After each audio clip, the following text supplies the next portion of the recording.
Assalamualaikum warahmatullahi wabarakatuh. Waalaikumsalam warahmatullahi wabarakatuh. A'udzu billahi minasyaitonir rajim. Bismillahirrahmanirrahim. Alhamdulillahi dzil tawli wal ihsan al-karimil mannan alladzi qad manna 'alaina bi ni'matil iman wal islam walladzi amaddana wa arhamana بولادة خير الأنام سيدنا وحبيبنا وشفيعنا وقرة أعيننا محمد صلى الله عليه وسلم الهادي إلى أفضل النعم وعلى آله وأصحابه الكرام ومن تبعهم بإحسان إلى يوم القيامة. أما بعد فأقول رب اشرح لي صدري ويسر لي أمري واحلل عقدة من لساني يفقه قولي. اللهم انفعنا بما علمتنا وعلمنا ما ينفعنا. اللهم اجعلنا وأولادنا وذرياتنا وجماعتنا من أهل العلم والتقى والخير ولا تجعلنا وإياهم من أهل الشر والضلال والضير. اللهم صل على سيدنا محمد الفاتح لما أغلق والخاتم لما سبق ناصر الحق بالحق والهادي إلى صراطك المستقيم وعلى آله حق قدره ومقداره العظيم. اللهم صل على سيدنا محمد صلاة تنجينا بها من جميع الأهوال والآفات تقضي لنا بها جميع الحاجات وتطهرنا بها من جميع السيئات ترفعنا بها عندك على الدرجات وتبلغنا بها أقصى الغايات من جميع الخيرات في الحياة وبعد الممات وعلى آله وصحبه وسلم. اللهم صل على سيدنا محمد صلاة تحشرنا بها بعبادك الصالحين دنيانا وأخرانا وعلى آله وصحبه وسلم. Hadaratul mukarramin, para alim, para ulama, para kiai, wabil khusus kepada beliau akhinal mukarram Kiai Jaid Mustaqim selaku pengasuh Majelis Ta'lim Aswaja yang senantiasa saya hormati, saya ta'limi, dan tentunya selalu saya harapkan ziyadah berkah dan doanya kepada pembina maupun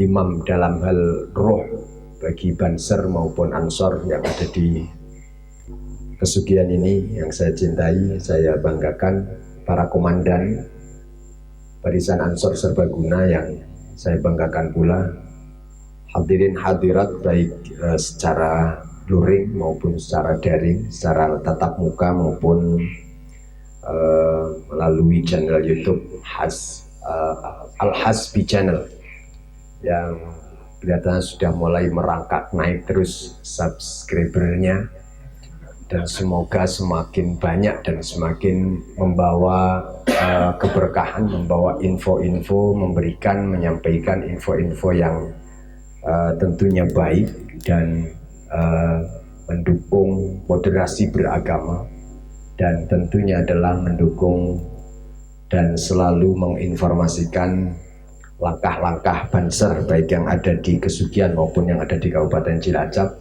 dan semoga semakin bermanfaat dan semakin semakin baik ke depannya. Allahumma amin.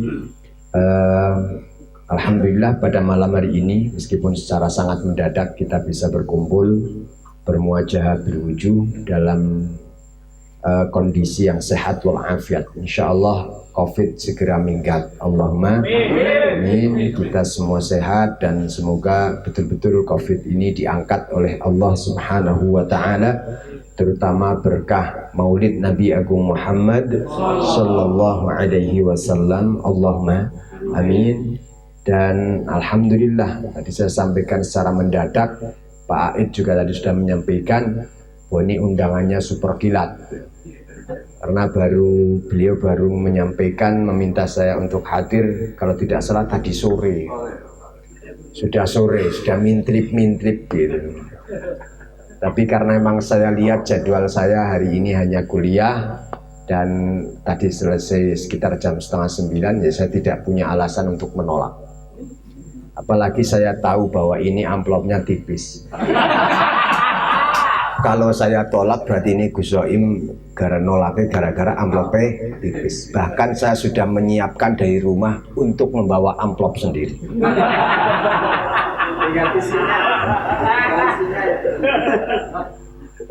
Ya, tidak lain dan tidak bukan, semoga apa yang kita laksanakan pada malam hari ini adalah bagian dari ekspresi cinta kita kepada baginda Nabi Agung Muhammad Sallallahu Alaihi Wasallam, cinta kita kepada Banser, cinta kita kepada para alim, para ulama, cinta kita, khidmah kita kepada Nahdlatul Ulama. Allahumma amin. Rekan-rekan, sahabat-sahabat Banser yang luar biasa, pada malam hari ini ada dua agenda atau ada dua materi yang diharapkan untuk bisa disampaikan. Yang pertama, ini memang masih di bulan Maulid Rabiul Awal, bulan yang sangat mulia, bulan di mana baginda Nabi Agung Muhammad Sallallahu Alaihi Wasallam dilahirkan. Dan kita juga memasuki bulan Oktober, di mana bahkan ini kurang 2 hari lagi kita semua para santri, kita semua seluruh umat Islam di Indonesia merayakan eksistensinya, yang ikut berjuang, ikut memperebutkan, ikut mempertaruhkan jiwa dan raganya untuk merebut NKRI. Pada 22 Oktober yang akan datang kita semua merayakan Hari Santri Nasional. Kalau tidak salah temanya adalah Santri Siaga Jiwa Raga. Itu ini tugas yang cukup berat dari Kiai Aid untuk menyampaikan 2 materi ini, dan lebih berat lagi kalau ditimbang pakai amplop. Terima kasih, saya akan mencoba menyampaikan beberapa hal dan insya Allah akan ada kaitannya. Yang pertama tentu Maulid Nabi Agung Muhammad Sallallahu Alaihi Wasallam yang tadi sudah dimulai oleh saudara saya Ustaz Multazam Hammaf yang membacakan tilawah Al-Quran yang luar biasa, meliuk-liuk sampai sonnya nggak kuat. Meskipun sudah diawali dengan makan gorengan, tapi saya justru curiga jangan-jangan karena kebanyakan gorengan sehingga suaranya menjadi sangat mantap begitu. Beberapa ayat tadi jelas dibacakan oleh beliau dan begitu luar biasa kandungan makna jika kita mencoba untuk menyelami, mencoba untuk memahami dan mencoba untuk mendapatkan makna yang akan terus update, akan terus menghasilkan makna baru, makna yang kita butuhkan dalam situasi dan kondisi apapun. Allah berfirman, a'udzubillahi minasyaitonirrajim. Laqad kana lakum fi Rasulillahi uswatun hasanah. Uswatun hasanatun liman kana yarjullaha wal yawmal akhir wa dzakarallaha katsira. Laqad kana yakti teman-teman ono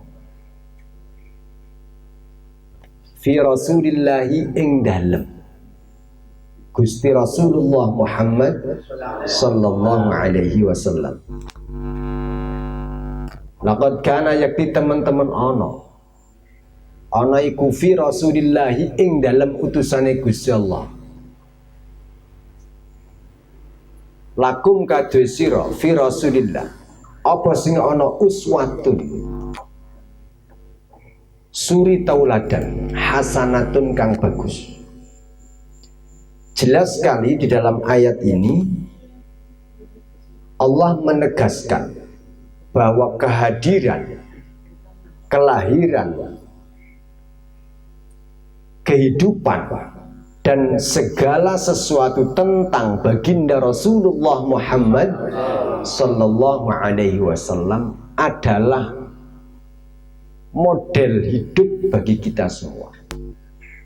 Jadi beliau ini supermodel. Beliau ini merupakan sosok yang lengkap, yang komplit sebagai seorang manusia, seorang hamba yang memerankan peran hidupnya secara sempurna menuju kesempurnaan. Memerankan secara sempurna menuju puncak kebahagiaan yang mungkin diraih oleh seorang manusia. Komplit, lengkap, lengkap, semua ada dalam diri Rasulullah Muhammad sallallahu alaihi wasallam. Siapapun kita, apapun posisi kita, berapapun usia kita, apapun peran hidup yang kita jalani, ada sisi uswah, ada sisi suri tauladan dalam diri baginda Rasulullah Muhammad sallallahu alaihi wasallam. Kita yang seorang petani, kita yang seorang pekerja, kita yang seorang pedagang, kita yang seorang pemuda, apalagi panjenengan semua, kita semua sebagai barisan Ansor Serbaguna, kita yang masih muda, kita yang sudah tua, kita yang menjalani peran di dalam rumah sebagai anak, sebagai orang tua, kita sebagai tetangga, kita sebagai teman, kita sebagai saudara, bahkan sebagai musuh sekalipun Rasul sallallahu alaihi wasallam memberikan teladan. Jadi beliau ini supermodel.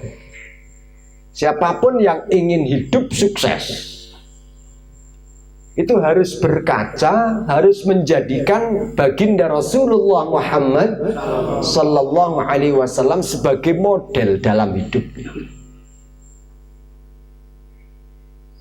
Dari diri Rasul sallallahu alaihi wasallam melahirkan pribadi-pribadi yang luar biasa tangguh, melahirkan komunitas, kelompok-kelompok yang luar biasa hebat, melahirkan generasi, dan bahkan cahaya beliau, kalau beliau kita ibaratkan sebagai matahari, cahaya beliau menerangi seluruh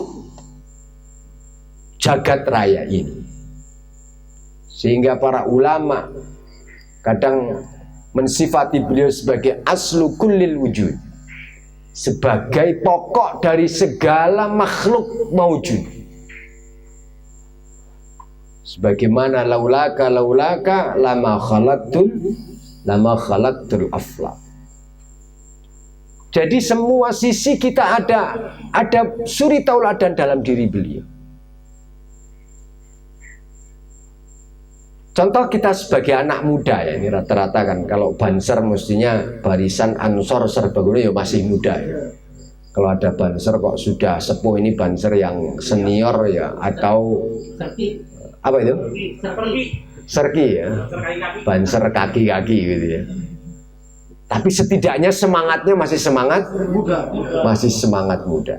Dan itulah istimewanya Banser. Jadi tidak pernah merasa menjadi alumni Banser karena jiwa mudanya akan terus hidup. Apa itu sermut?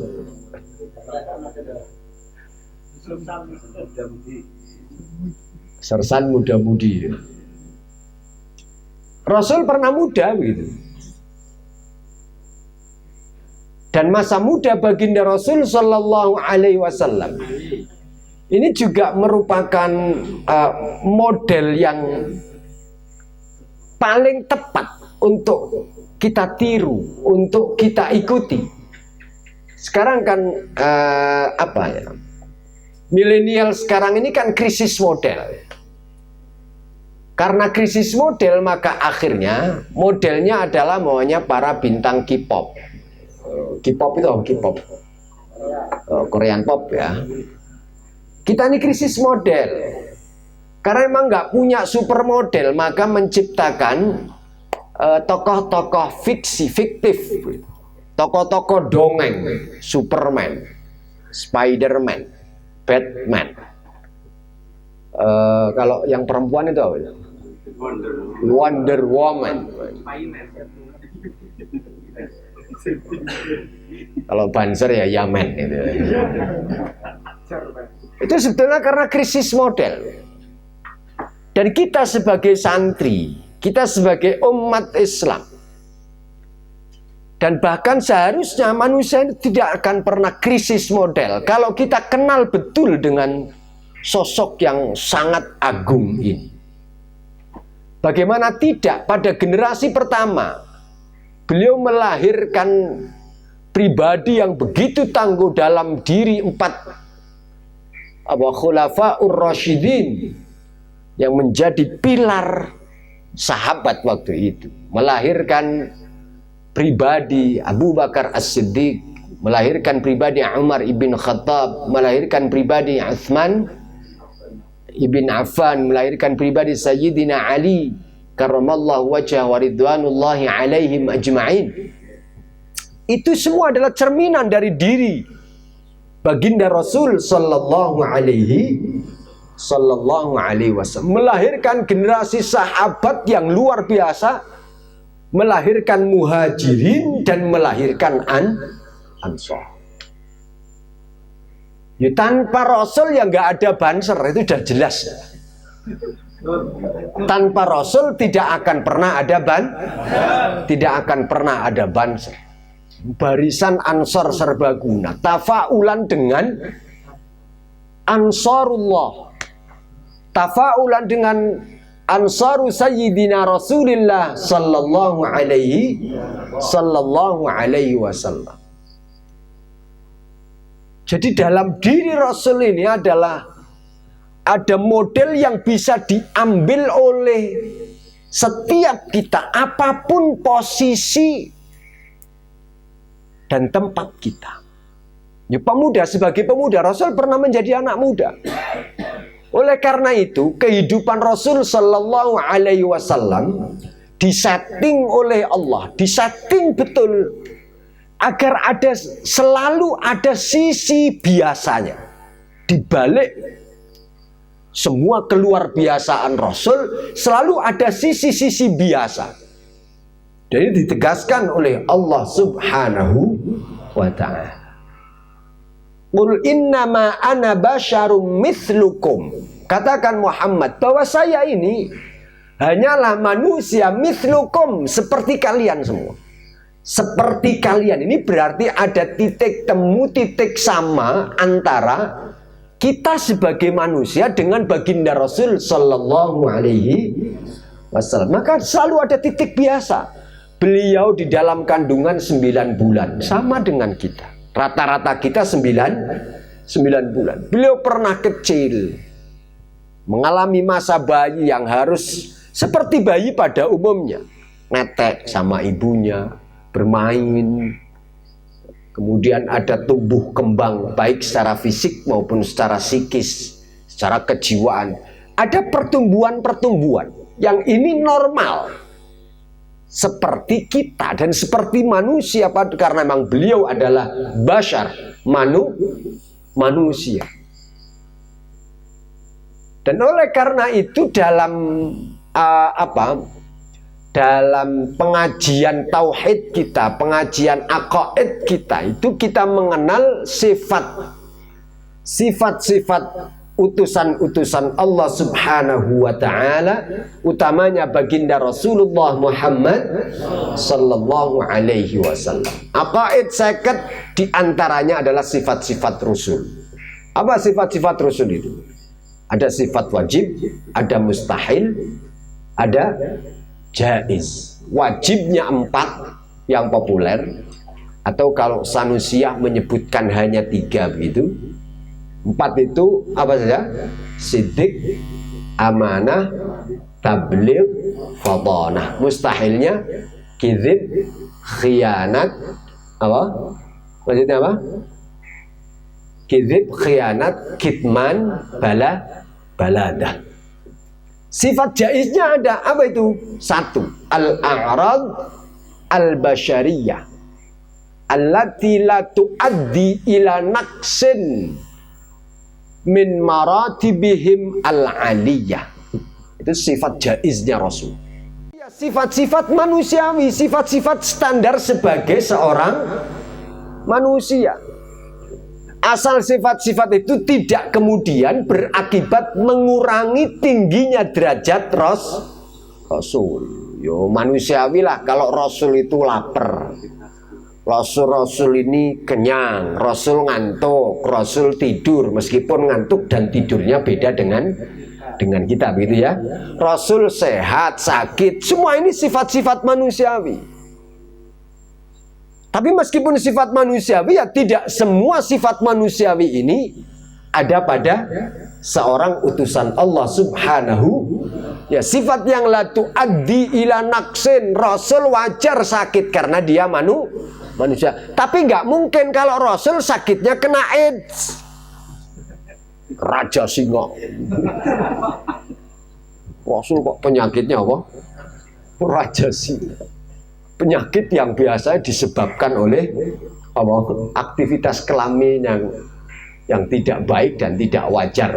Ya, penyakit-penyakit yang tidak mengurangi derajat luhurnya derajat beliau. Rasul makan wajar karena beliau adalah manusia. Tapi kalau Rasul kemudian ikut lomba kuliner itu ya enggak. Atau mukbang, atau kemudian apa Rasul mengadakan challenge makan itu ya. Sekarang kan Masya Allah kalau kita lihat hanya demi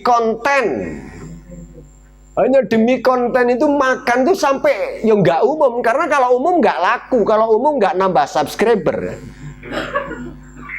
Milenial sekarang ini coba ya, apa coba faedahnya kecuali subscribernya tambah, kemudian pundi-pundi uangnya juga tambah. Makanya bantulah Al-Hasbi Channel ini biar pundi-pundinya semakin banyak. Atau nanti sing banjir ya banser juga, begitu ya Pak Ed ya? Ya harus ya. Jadi kalau Rasul makan wajar, tapi kalau Rasul pekerjaannya makan ya enggak, karena itu akan menurunkan derajatnya. Musuh kan enggak keren ya kalau ada Rasul pekerjaannya apa? Makan terus sampai kemudian obes ya, seperti ya. Lutfi ini obes atau belum? Urusnya apa bagus. Al-a'rad al-basyariyah. Jadi Rasul pada masa muda itu seperti anak muda pada umumnya. Tapi pada umumnya yang tidak mengurangi derajat kerasulan. Bukan berarti umum tanpa batasan, ya tidak. Umumnya pemuda waktu itu, masa muda Rasul ini kan masanya masih masa jahiliyah. Karena yang saya hadapi anak muda lah ya, meskipun kebanyakan ya sudah tua juga ini. Pak It ini masih termasuk pemuda, apa udah tua ya? Pemuda yang sudah tua atau orang tua yang masih muda. Rasul hidup masa muda itu masih di zaman jahiliyah. Tapi pertanyaannya, apakah Rasul kena arus jahiliyah atau tidak waktu itu? Jelas tidak jawabannya, dan itu terekam oleh sejarah. Ini bukan klaim buta, bukan karena kita sebagai umat baginda Rasulullah Muhammad sallallahu alaihi wasallam. Jadi Rasul ini meskipun masa mudanya hidup di tengah hegemoni jahiliyah, tapi beliau tidak pernah mengikuti tradisi, mengikuti kebiasaan kejahiliahan sebagaimana anak muda pada umumnya. Tapi beliau tetap bermain sebagai anak muda. Masa muda beliau ini dilewati salah satunya ya, yang terekam oleh sejarah dan kemudian banyak dikupas oleh para ulama. Beliau melewati masa muda namanya menggembala kambing. Jangan salah, waktu itu menggembala kambing ini bukan pekerjaan remeh, gitu. bukan pekerjaan remeh. Dan baginda Rasul sallallahu alaihi wasallam sendiri mengatakan, "Ma min nabiyyin illa wara'il ghanam. Tidak ada nabi kecuali pernah menggembala kambing. Makanya penting kan, sekali-kali pernah kita menggembalakan kambing, minimal ngingu kambing. Ini bagian dari apa yang pernah dilakukan oleh baginda Rasulullah Muhammad sallallahu alaihi wasallam dan para nabi-nabinya yang lain. Jadi pada saat beliau menggembala kambing waktu itu sesuatu sesuatu yang lumrah, sesuatu yang biasa. Dan beliau menggembala kambing ini dengan teman-teman yang lain. Pernah satu ketika beliau menggembala kambing. Menggembala kambing saat itu tentu yang namanya di kota Makkah Al-Mukarramah. Ini yang namanya rumput. Itu orang kaya nangaring kali orang kaya nang kali sapu kasal metu sekang umah guys langsung menangi suket. Apa mana ngersing ora pati aresikan ini. Ora tahu gelem dangir ya. Pepet umah wis sukete jembrung ya. Bahasa Majnange yang garung. Waktu itu mencari rumput itu ya sulit, berat ya, harus naik ke gunung gitu. Rasul dengan teman-temannya menggembala kambing ke bukit, ke satu bukit. Dan karena memang jaraknya cukup jauh, maka seringkali, dan karena memang masih muda juga, seringkali menggembala kambing itu dalam 1, 2, 3 hari nggak pulang. Itu biasa. Itu bagian dari yo kalau zaman sekarang anak muda mainan HP itu biasa gitu. Waktu itu anak muda menggembala kambing kemudian nggak pulang beberapa hari itu sudah biasa. Suatu ketika baginda Rasul sedang menggembala kambing dengan teman-temannya dari atas bukit malam-malam itu kelihatan di bawah di tengah kota itu ada gemerlap lampu yang kelihatan dari atas. Dan lampu itu berasal dari satu tempat di mana di situ kira-kira sedang ada party gitu lah. Kalau kata orang sekarang, party ya. Party itu apa party itu? Pesta ya. Kira-kira sedang ada party. Sedang ada pesta. Jangan salah, jahiliyah itu nggak kalah keren dengan masa modern. Kalau ngomong pesta pora itu keren. Gak kalah keren. Bukan hanya mayoran, jadi makanan semua ada. Kemudian segala media judi juga ada, minuman keras ada, PL-nya juga ada. Sampai PL-nya juga ada. Jadi betul-betul party beneran ini.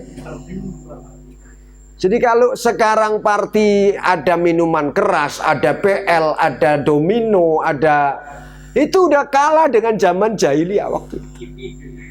Sudah ada sejak zaman itu katakanlah. Apalagi kalau kemudian minum kerasnya kelasnya bodrek karo sprita.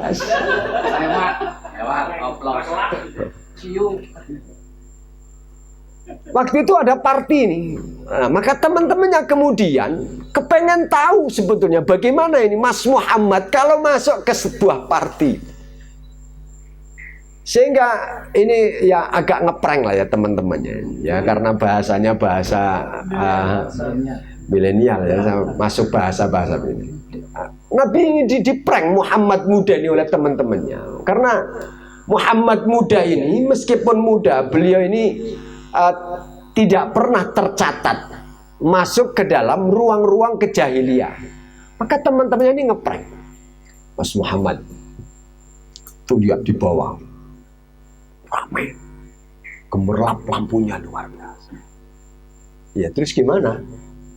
Sampai kalau kepengen lihat surga, sampai kalau kepengen lihat seluruh nikmat dunia ada di sana.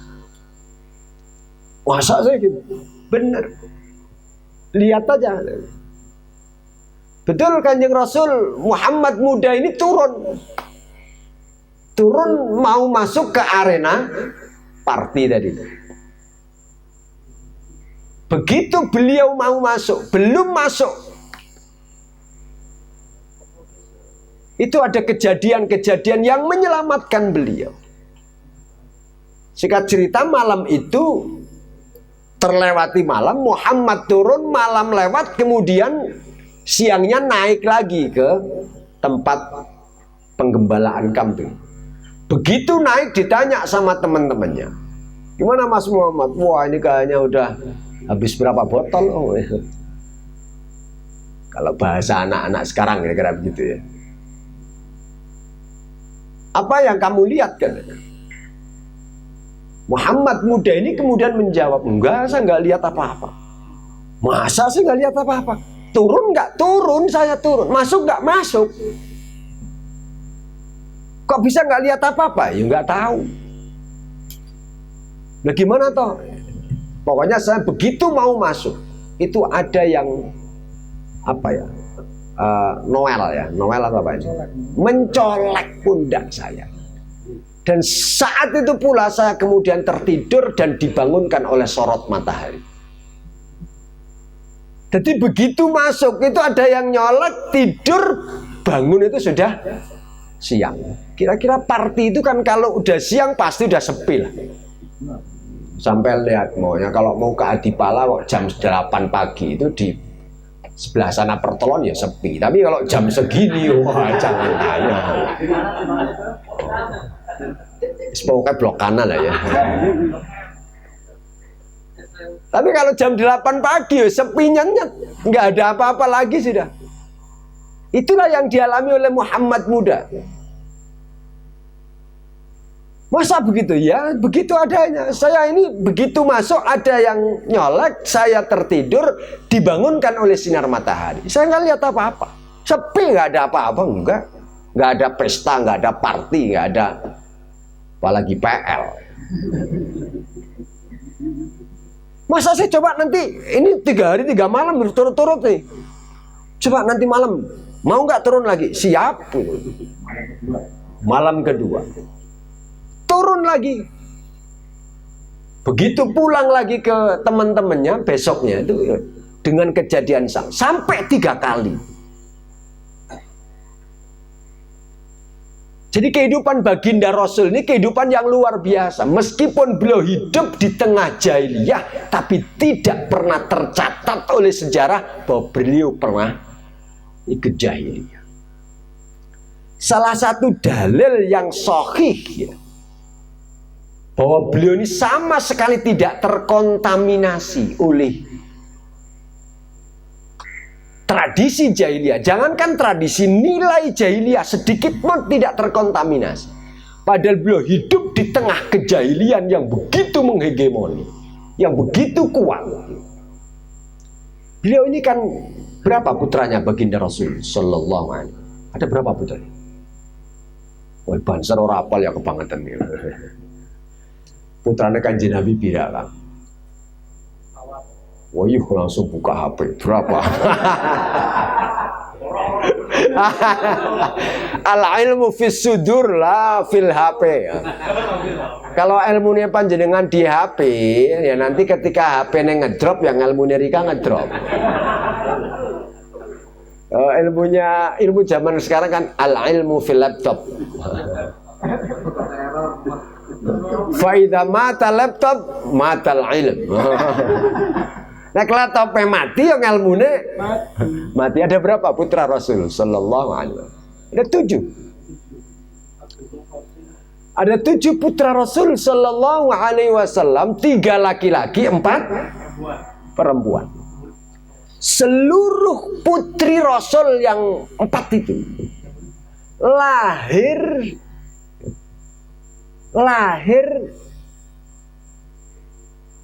masih di zaman jahil. Zaman dimana beliau, kecuali Fatimah ya. Kalau Fatimah kan waktu Fatimah istri beliau, putri beliau di jahiliyah.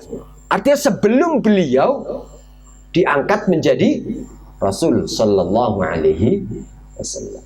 Karena beliau diangkat menjadi Rasul ini kan 15 tahun setelah setelah beliau menikah. 25 nikah, 40 tahun kemudian diangkat menjadi Rasul Sallallahu Alaihi Wasallam. Jahiliyah ini ada tradisi yang begitu mengakar.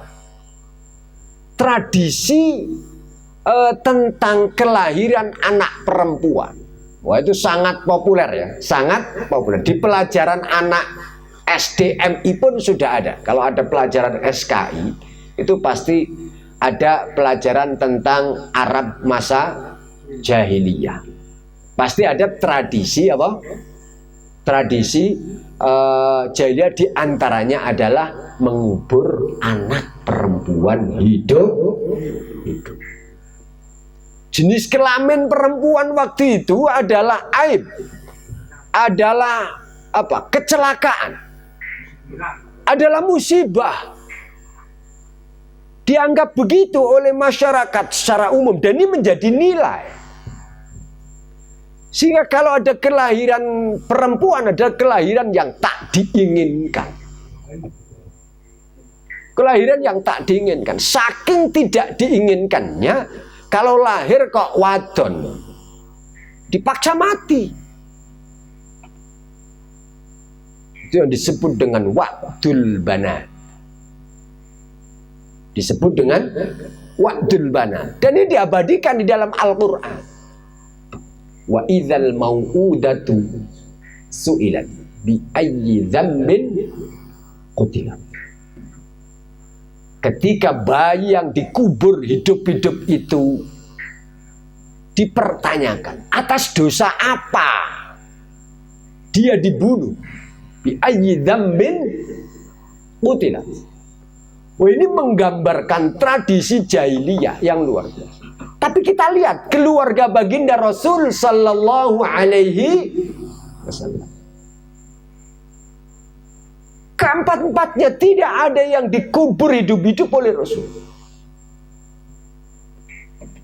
Jadi baginda Rasul sallallahu alaihi wasallam ada tokoh yang super komplit. Kita jadi orang melarat, ikuti melaratnya Rasul sallallahu alaihi wasallam. Kita jadi orang kaya, ikuti kayanya Rasul. Rasul pernah melarat, pernah kaya. Kita jadi pedagang, ikuti pola dagangnya baginda Rasul sallallahu alaihi wasallam. Beliau adalah seorang pedagang juga. Bahkan ada ada seorang penulis yang menulis buku meneliti kehidupan baginda Rasul sallallahu alaihi wasallam dalam kapasitasnya sebagai pedagang. Semua ada contohnya. Dan ini ketika contoh ini kita ambil, kita ikuti, pasti kita akan menjadi pribadi yang baik, pribadi yang unggul, pribadi yang selalu siaga jiwa maupun raganya. Pribadi yang selalu waspada. Kalau siaga dalam bahasa Jawanya siaga siapa ya? Siaga, siap antar jaga. Itu suami siaga. Sangang bulan kandungannya aja turu bae. Harus jadi suami siaga. Siaga itu apa sih? Siaga itu kita waspada. Siaga itu kita selalu selalu siap menghadapi situasi dan kondisi apapun. Siaga itu kita mawas diri. Siaga itu kita selalu memiliki kesadaran penuh untuk mengambil tindakan-tindakan yang diperlukan. Yaqzah, tau'iyah, tanbih, sahr atau ishar. Itu semua adalah bagian dari apa yang diajarkan, apa yang dicontohkan oleh baginda Rasulullah Muhammad. Kira-kira beginilah. Jadi santri jangan hanya siap sugih, tapi juga harus siap melarat.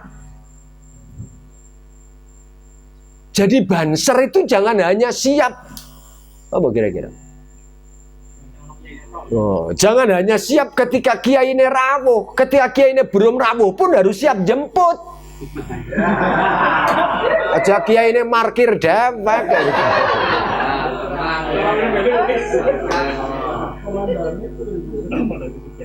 Jadi banser itu harus siap dalam segala situasi dan kondisi. Kita ini harus siap menghadapi keadaan yang menyenangkan sesuai dengan yang kita inginkan, maupun menghadapi keadaan yang sulit, yang di luar prediksi, di luar di luar keinginan, di luar dugaan. Kita harus siaga. Dan inilah yang diajarkan, yang dicontohkan oleh baginda Rasul Sallallahu Alaihi Wasallam. Siap melarat, siap sugih, siap senang, siap susah, siap menjadi anak buah, siap menjadi komandan. Jangan sampean jadi anak buah tapi rasanya rasa komandan. Repotin. Repot dah. Anak orang model kayak gitu. Anak buah tapi rasanya rasa komandan. Tapi jangan juga sebaliknya, udah jadi komandan rasanya kopral. Wah, berat kalau. Itu bukan banser santri. Santri itu harus siaga jiwa, siaga jiwa raga menghadapi kondisi apapun. Oke, siap dan harus begitu. Jadi komandan siap dan posisinya sebagai komandan. Jadi anak buah siap dan posisinya sesuai dengan posisi anak buah itu.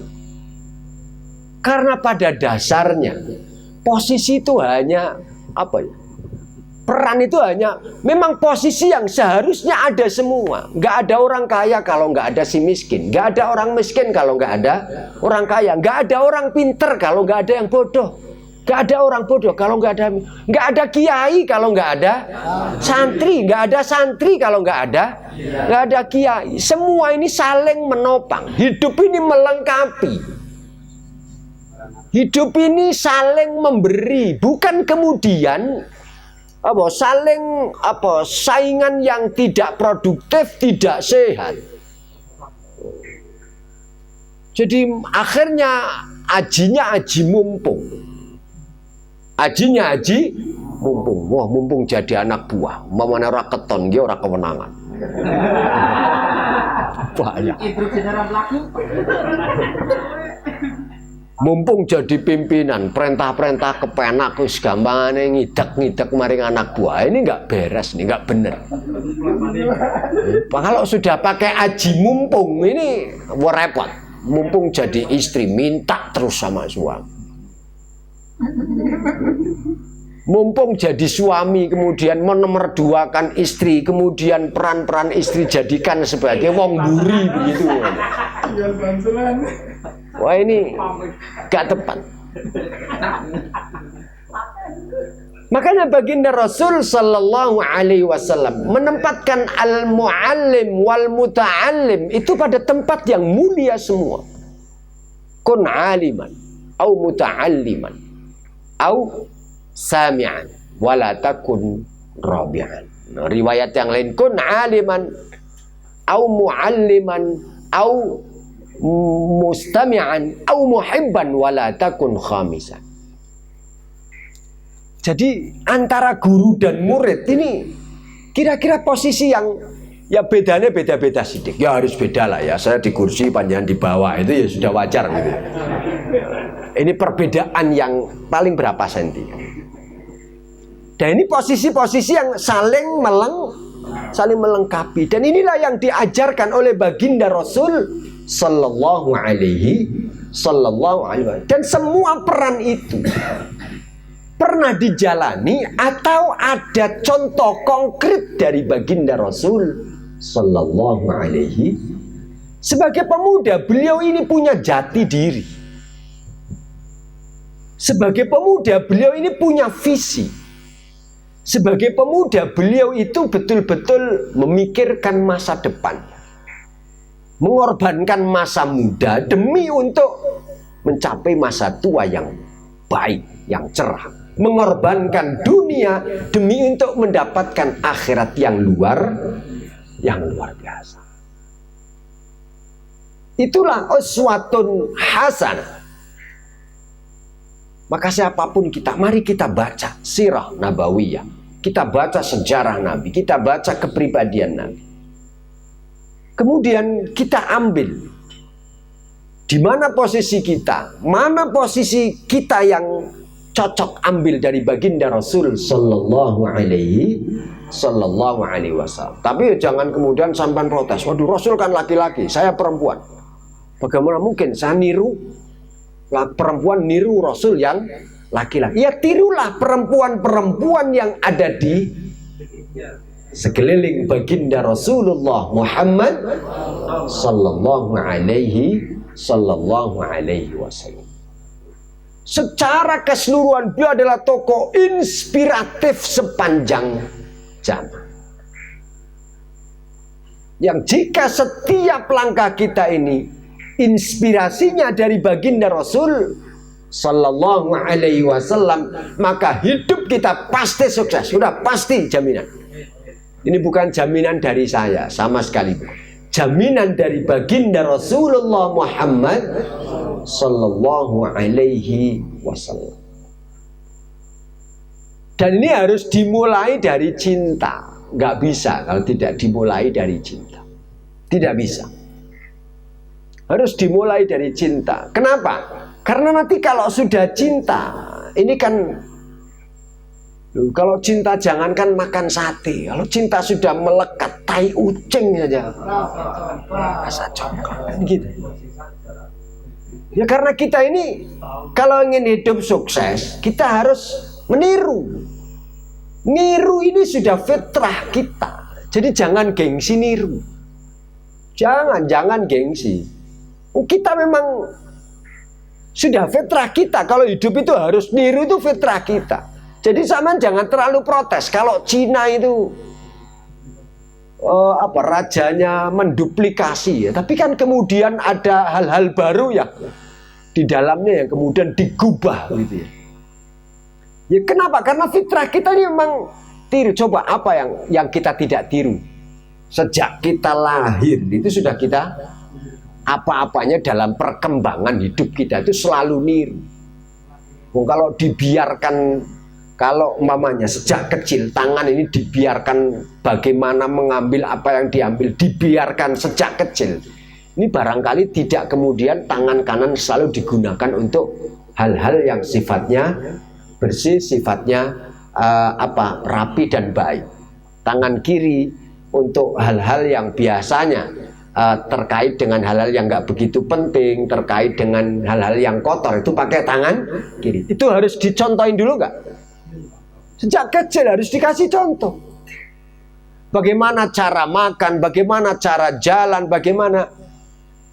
Makan kalau sampean coba, saya yakini pernah lihat film Tarzan ya. Nah ini rata-rata kan sudah pernah, asal jangan Tarzan X saja. Boy, yang guyunya paling kencang kayaknya wis bola bali gitu puter.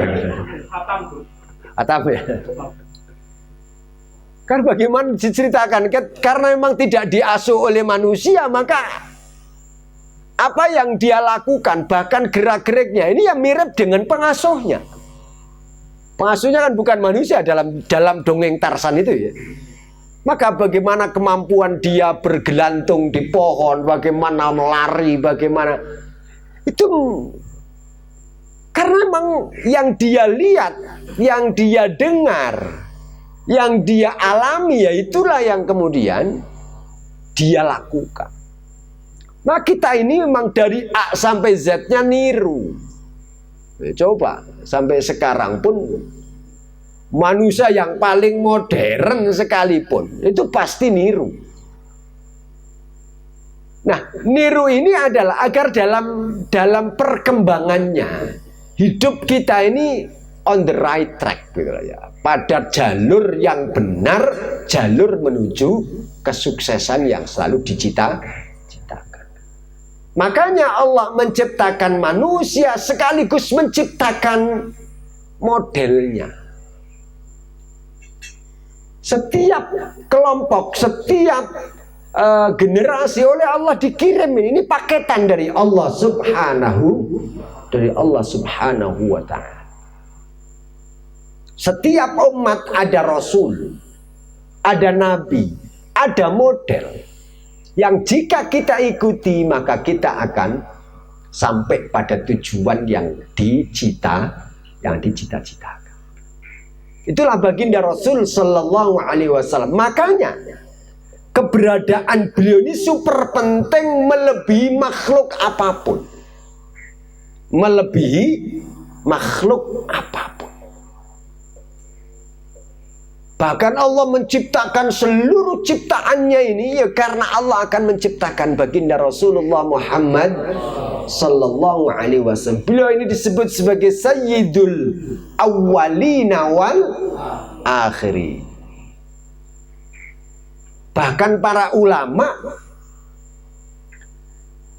tidak ragu lagi untuk mengatakan bahwa Lailatul Maulid, malam dilahirkannya baginda Rasul Sallallahu Alaihi Wasallam, adalah afdhalul layali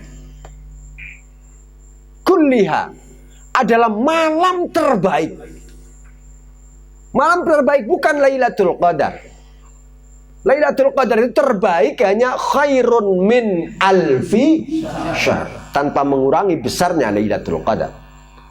Lailatul Qadar itu khairun min alfi syahr. Alfi syahr itu berapa? Kalau dikonversi ke tahun, kira-kira 84 tahun. Itu 1000 bulan. Lailatul Qadar lebih baik dari 1000 bulan kata.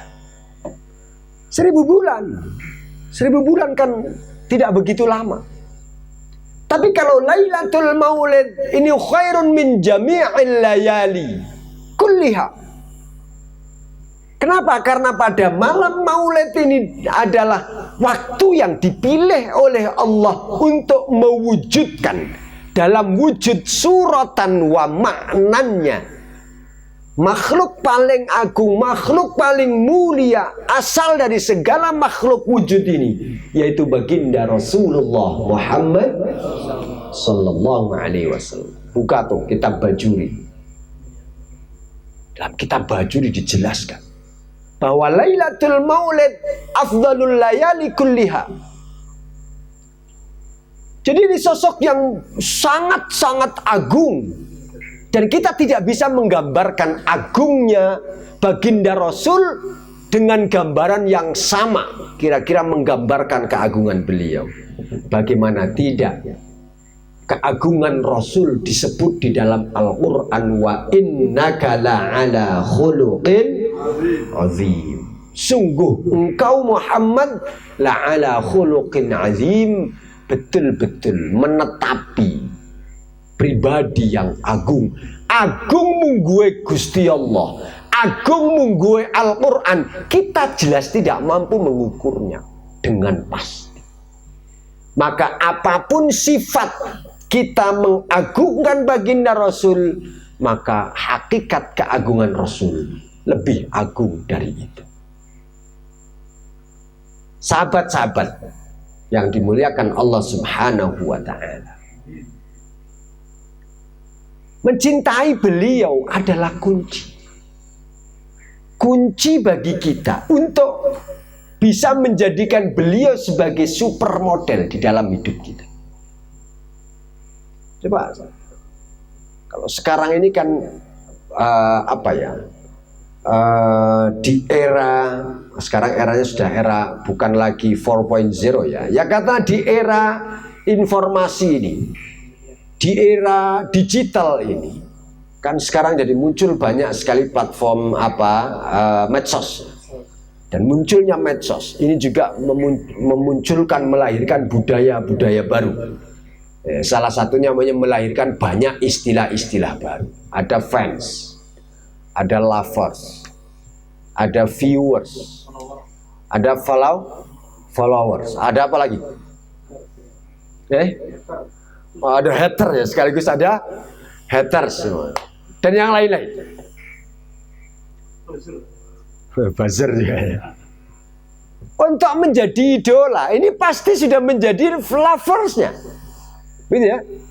Masuk ke dalam komunitas loversnya. Ini berarti dia menjadi pengikut yang mengidolakan sang tokoh.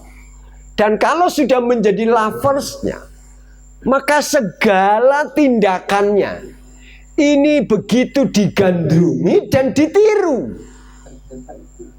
Gak usah jauh-jauh lah, anak saya sendiri. Nggak tahu ini siapa yang ngajarin ini. Jelas yang ngajarin ya HP ya. Wah, udah begitu senangnya sama BTS. Wah. Anak SD Pak, BTS tuh saya kalah. Saya ngomong, saya itu ngomong BTS ini bisa ini belum lama. Dulu anak saya ini kan minta anak-anak perempuan. BTS itu kayaknya rata-rata cewek ya, ini idolanya ya, yang mengidola. Menunjukkan gambar minta belikan tas ini. Oh, BTS, BTS.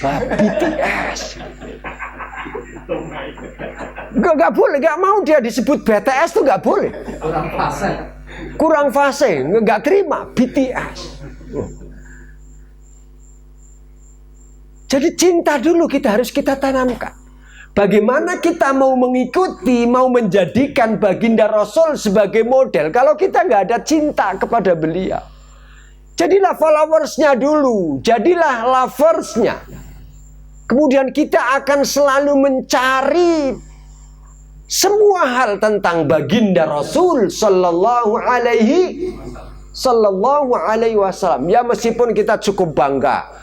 Banyak beredar, apalagi di bulan Maulid ini. Wah, nggak punya akun YouTube, nggak punya akun Facebook, nggak punya akun IG atau Instagram, nggak punya akun Twitter, nggak punya akun, apalagi akun-akun yang akun-akun yang nggak punya akun TikTok, nggak punya akun medsos yang zaman sekarang apapun, tapi punya followers miliaran. Siapa itu? Jawabannya baginda Rasulullah Muhammad sallallahu alaihi wasallam. Pertanyaannya, yang nge-share itu jadi followersnya enggak? Jadi loversnya enggak? Jangan-jangan hanya nge-share dok. Karena cukup kaget juga. Iya ya, Rasul akun Facebooknya apa? Ya enggak punya. Tapi jangan tanya followersnya, kalau Facebook apa namanya itu? Pengikutnya, pertemanannya luar biasa. Ini harus diawali dari jadilah loversnya, jadilah pecintanya. Kemudian nanti akan selalu mengagumi, akan selalu mencari tahu tentang dia dan akan mengikuti. Dalam bahasa jadulnya itu ya, jangankan makan sate lah. Tai ucing saja rasa coklat. Kemanapun aku ikut, meskipun ke lubang semut. Artinya kepatuhan mutlak, gitu ya. Kepatuhan mutlak itu hanya cinta yang bisa menaklukkan. Kalau enggak bakal. Enggak apa. Atasan sama bawahan pahit coba. Atasan sama bawahan itu sering kali ya mantuk-mantuk ngerana atasannya. Begitu atasannya geser langsung ngiwi-ngiwi. Jadi hubungan komandan dengan anak buah itu harus hubungan cinta. Bangun hubungan cinta. Jangan hubungan komandan dengan bawahan. Kalau komandan dengan bawahan selalu jelek jadi bawahan. Kalau ada komandan, yakin nih.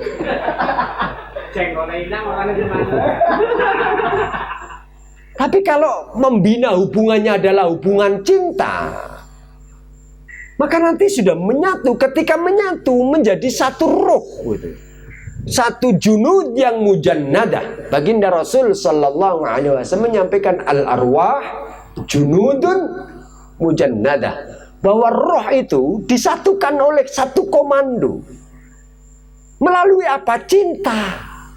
Karena roh ini hanya menerima cinta, maka bahasanya adalah mata arafa minha i'talafa wa mata nakara ikhtalafa.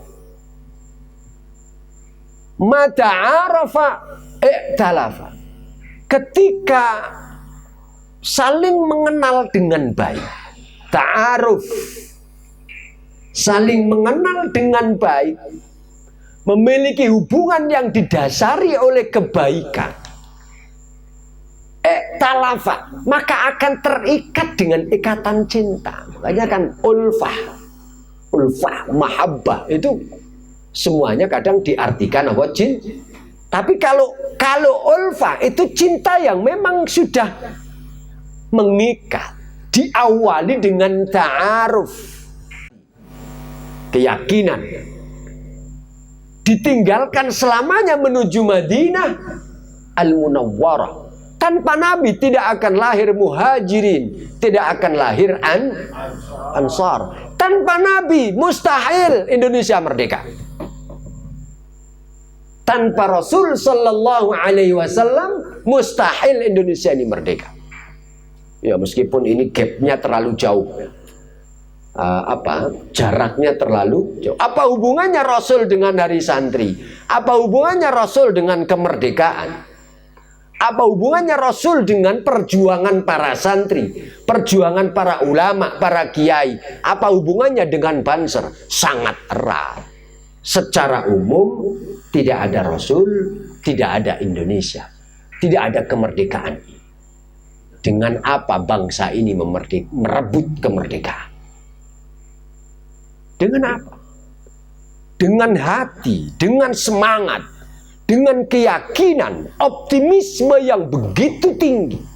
Tidak ada optimisme yang begitu tinggi jika tidak dibangun dengan keyakinan yang begitu kuat akan kesuksesan abadi, akan kemuliaan abadi. Itulah yang dibawa oleh baginda Rasulullah Muhammad Sallallahu Alaihi Wasallam. Merdeka atau mati. Itu kan dulu santri kan begitu. Santri di masa perjuangan prinsipnya adalah merdeka atau kariman aumot syahidan. Dahsyat ini. Nah, inilah yang melahirkan Indonesia. Hari Santri Nasional ini kan erat sekali kaitannya dengan perang tanggal berapa? 10 November. Erat sekali kaitannya dengan fatwa jihad, resolusi jihad. Resolusi jihad, namanya juga jihad. Ajaran pokok, salah satu ajaran pokok yang ditanamkan oleh baginda Rasulullah Muhammad Sallallahu Alaihi Wasallam yang nilainya tidak boleh hilang, tidak boleh padam, bahkan tidak boleh menyusut, harus terus membesar nilainya.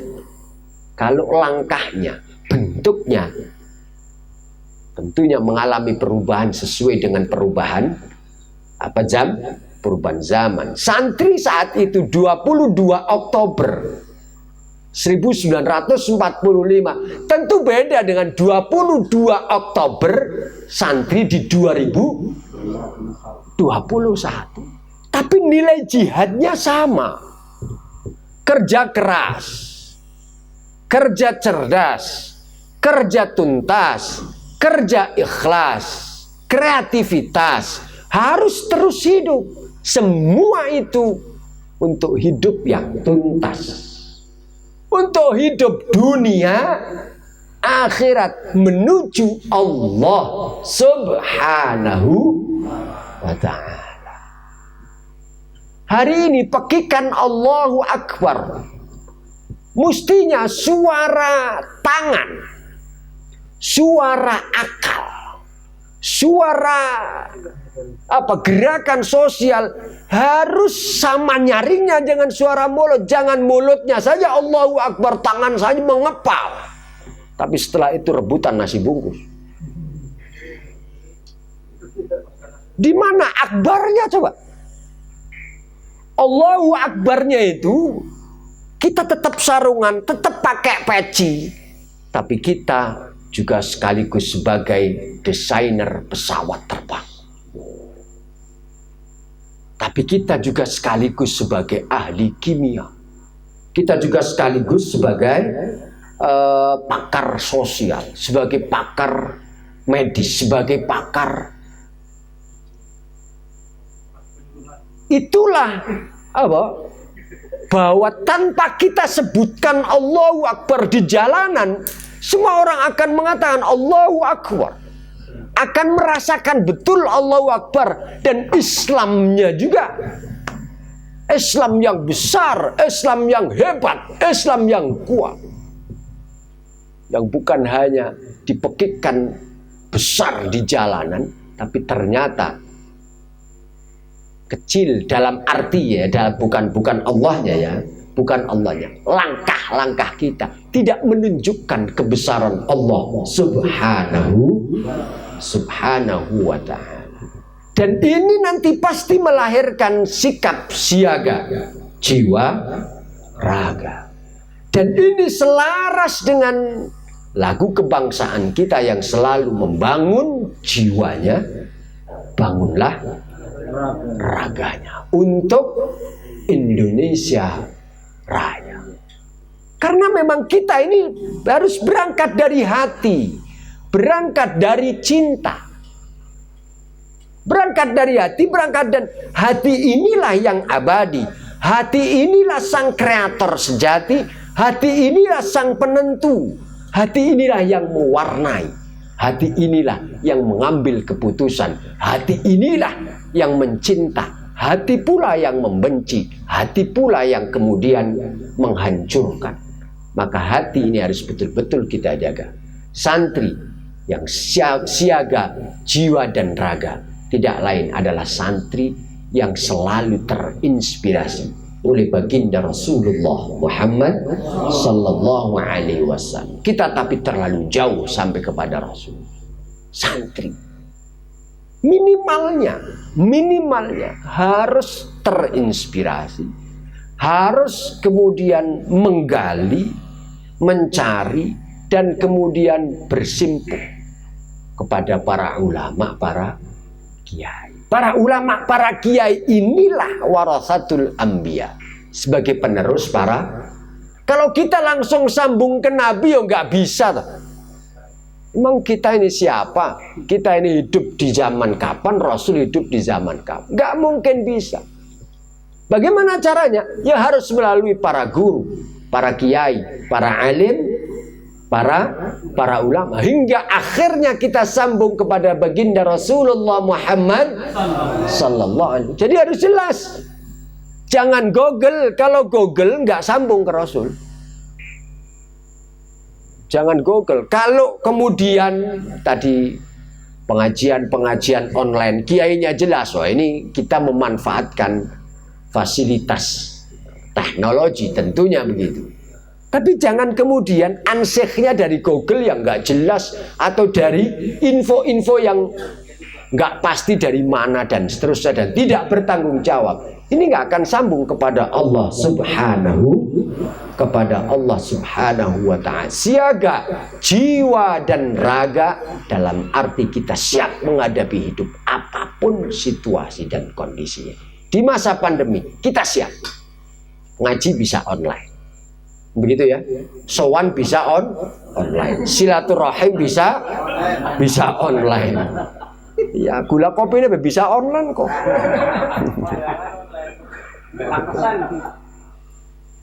Gula kopi ini online, medang download di situ. Saat pandemi ini berakhir, kita juga akan kembali menjalani hidup dengan baik, karena memang kita sudah siaga jiwa dan raga. Maka kita harus menyiapkan semuanya, dan memang harus jiwa dulu ya, terutama adalah cinta. Maka malam hari ini semoga cinta kita kepada baginda Rasulullah Muhammad sallallahu alaihi wasallam semakin kuat, dan dengan demikian kita akan semakin gandrung, semakin mencari tahu, dan semakin ingin mengikuti, mencontoh, menjadikan beliau sebagai model dalam kehidupan kita. Dan hanya dengan itu kita akan selamat.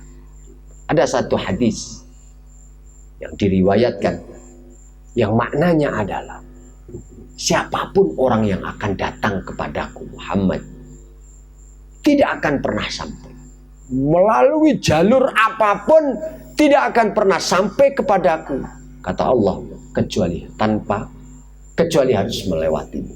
Jadi pintu kita harus melalui baginda Rasul sallallahu alaihi wasallam. Rekan-rekan sahabat yang saya banggakan, Saya kira itu yang bisa saya sampaikan. Mohon maaf atas segala kekurangan.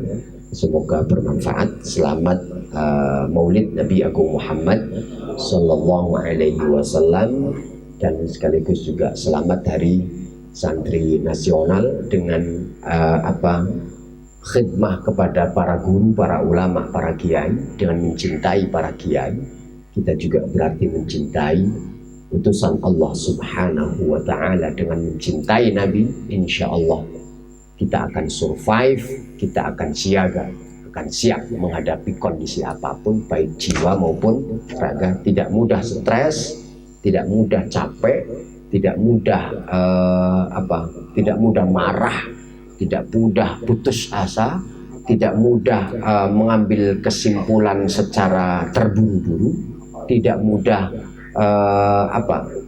tidak mudah over, dan tidak mudah melakukan kesalahan-kesalahan yang tidak perlu. Dan inilah santri yang siaga jiwa maupun raganya. Allahumma amin. Dan semoga kita semua betul-betul bisa melanjutkan perjuangan para alim, para ulama, dan tentunya sebagai banser selalu mampu bertindak melangkah di bawah, di belakang para alim, para ulama, untuk mengikuti di depannya, untuk mengawal, untuk mengamankan. Dan disitulah keberkahan kita, disitulah keberkahan barisan Ansor Serbaguna, dan disitulah hidup kita yang sebenarnya. Dan semoga pandemi COVID-19 segera berakhir, Indonesia kembali pulih, Indonesia kembali sehat, Cilacap kembali pulih, kembali sehat, dan kita dukung semua langkah pemerintah dalam rangka menangani pandemi COVID-19. Vaksin yang belum vaksin, yang sudah ada vaksinnya, kemudian kita selalu menjaga diri, menjaga kesehatan baik jiwa maupun raga, dan insya Allah kita akan mendapat kebaikan dari ini semua. Allahumma amin. Ala hadhihi niyah wa ala kulli niyatin salihah. Al-Fatihah.